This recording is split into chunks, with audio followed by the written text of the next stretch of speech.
Hi guys, today I'm going to recap a Korean action crime movie released in 2006 called A Dirty Carnival. Warning, spoilers ahead. Byung-do is a mid-rank gangster working for a local mafia organization. He has several subordinates under him, with Jong-soo as his trusty right-hand man. Time is tough, as they have financial difficulty after lousy business luck. They even struggle to fulfill their daily necessities, but their brotherhood bond keeps them together through difficult times. After successfully collecting debt from his client, Byung-do goes to his direct superior Seung-jae to submit the money. His boss gives him a tiny share of the money for him and his subordinate. Byung-do begs him to share a little more as his men struggle to survive. Furthermore, he needs money for his own family, who will be evicted soon from their home. But his boss becomes angry. It seems like he doesn't take care of his guys and keeps the income of the money collections for himself. Later, Byung-do meets with the organization leader, President Hwang. He praises him for his performance on the recent job. He then invites him to drink with him. President Hwang is different from Seung-jae. He seems to be more caring for his subordinate. He even tells Seung-jae to let Byung-do manage a new gambling game room they are about to open after knowing Byung-do and his men are struggling. When they are enjoying their time, President Hwang gets a call from a public prosecutor who has been bothersome to him for a while. President Hwang asks Seung-jae to eliminate him. But Seung-jae doesn't dare to play fire with a public prosecutor, so he politely declines. At that time, Byung-do still doesn't dare to cross his direct superior, so he stays silent. On the next day, they celebrate the opening of the new gambling game room. Byung-do and Jong-soo are slightly relieved as they now have a little extra income to support them. Suddenly, Byung-do's best friend from elementary school, Mi-hee, shows up. They go to a nearby cafe to catch up with each other. Mi-hee is a movie director, and his current project is a gangster film. To improve the film's authenticity, he interviews Byung-do, who he sees as a real gangster. But suddenly, Byung-do gets a call. A rival gang is attacking his new gambling game room. He rushes back, but it's already too late. They had already destroyed the place and retreated. Seung-jae decides to declare war and tells Byung-do to gather forces. Byung-do got ambushed by the rival gang on the way to the meeting point. They are outnumbered, but Byung-do and Jong-soo fight side by side and fight back. Seung-jae and the reinforcement come late but manage to control the situation. Amidst the chaos, Seung-jae accidentally stabbed one of the enemies.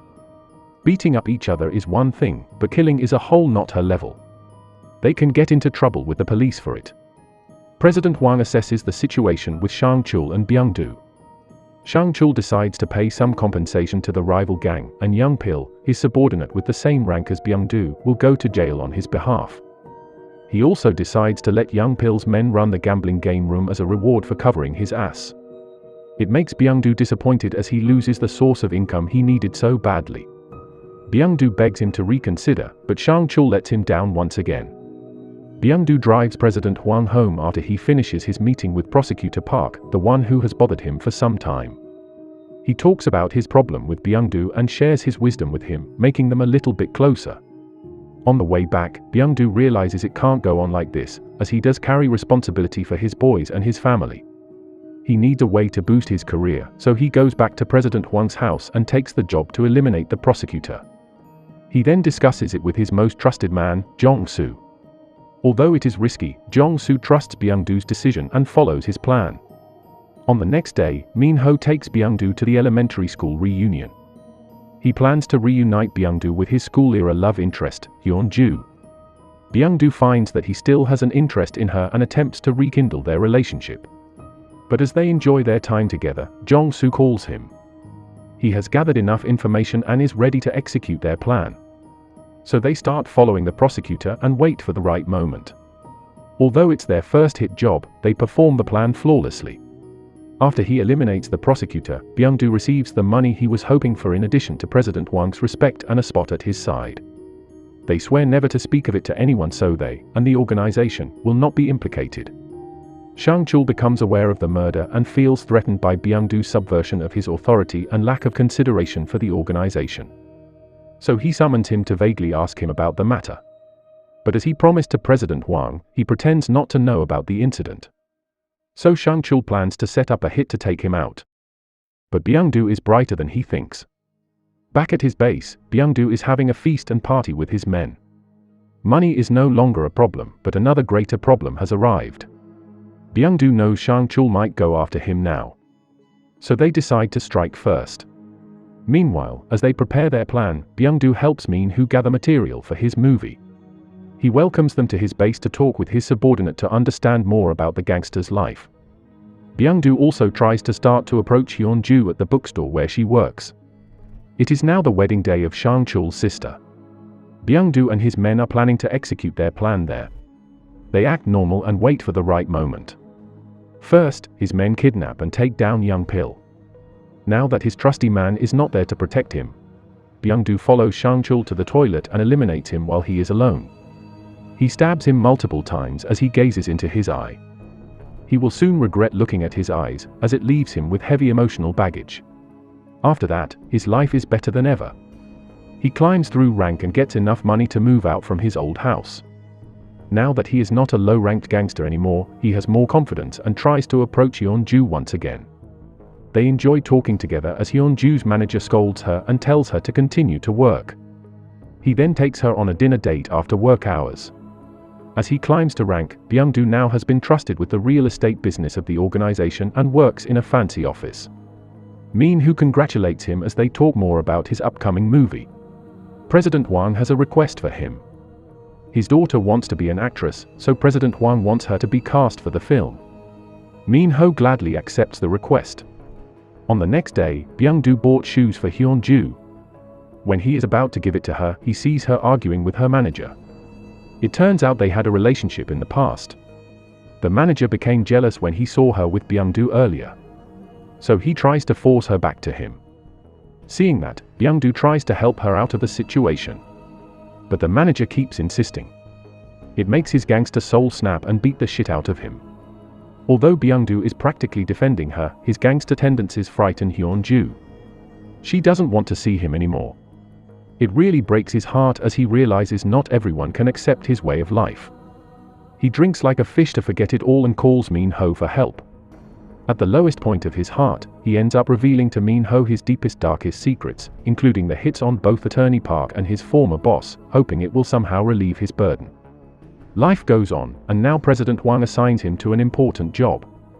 If Byung-do can help him force some landlords to sell their land so they can use it to build a grand apartment, President Hwang will give him a share of the grand plan profit, worth hundreds of billions won. He will finally start making some serious cash after all those sacrifices. So he and his men start harassing all those landlords. Meanwhile, Byung-do brings Mi-hee to meet President Hwang. They enjoy their time talking about the upcoming movie where President Hwang's daughter will play as he promised. Byung-do still doesn't want to give up Hyun-ju, so he goes to her workplace. But it seems she has skipped work for some days now. He goes to her place and finds her lying weak in her room. Byung-do immediately brings her to a hospital and takes care of her on the following days.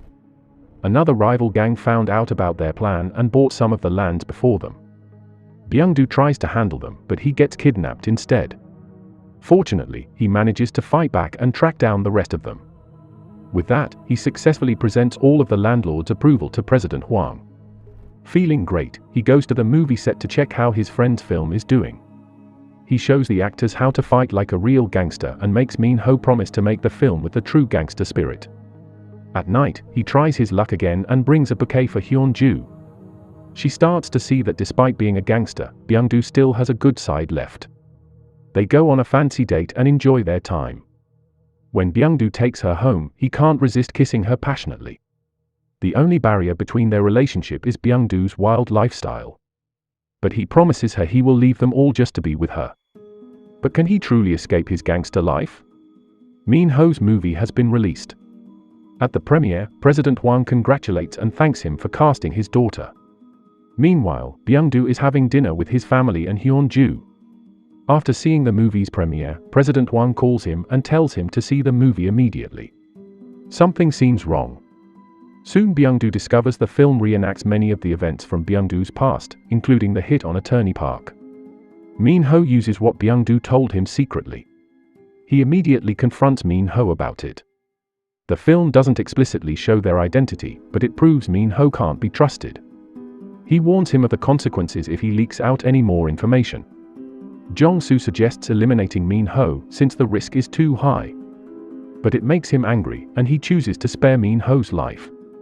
Against Byung-doo's order, Jong-soo kidnaps Min-ho. But not to kill him, they just play with him to warn him. Byung-doo reports to President Hwang everything is under control, as he never mentions any name to Min-ho in his story anyway. So they proceed to celebrate the success of the grand apartment plan. But unknown to them, what Jong-soo has done has awoken something deep inside Min-ho. On the next day, Byung-doo meets Hyun-joo to give her a special gift. Suddenly, a police force came to arrest him. He barely manages to escape, leaving Hyun-joo in confusion. At that moment, he knows his best friend has sold him out to the police. He stays low, meets President Hwang at night, and promises to set things right by eliminating Min-ho, then leaving the country. But it won't be an easy task. Min-ho's movie was a hit, and he has become a big figure now. Byung-doo then meets his trusty man, Jung-soo. He regrets not hearing his suggestion. But it is what it is. Jong-soo is willing to help him clean up the situation, no matter what.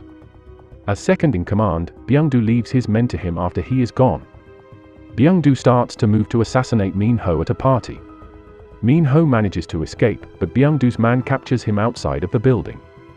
Byung-doo then goes to where his subordinate is supposed to take Min-ho. But upon arrival, an unknown group appears and attacks him.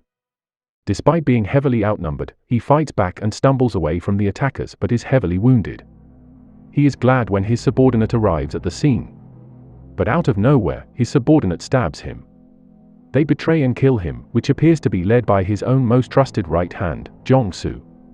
The movie ends with President Hwang and Min-ho discussing future movie ideas. But he vaguely warns him a fiction should remain a fiction. Jong-soo joins the meeting, taking Byung-doo's position at President Hwang's side. The underworld is a world without trust and mercy. Once you set your foot there, nothing can set you free. What do you think Byung-doo should have done to avoid his grim gate? Let us know what you think in the comments section. Don't forget to subscribe and like the video. Thank you for watching, and as always, see you next time.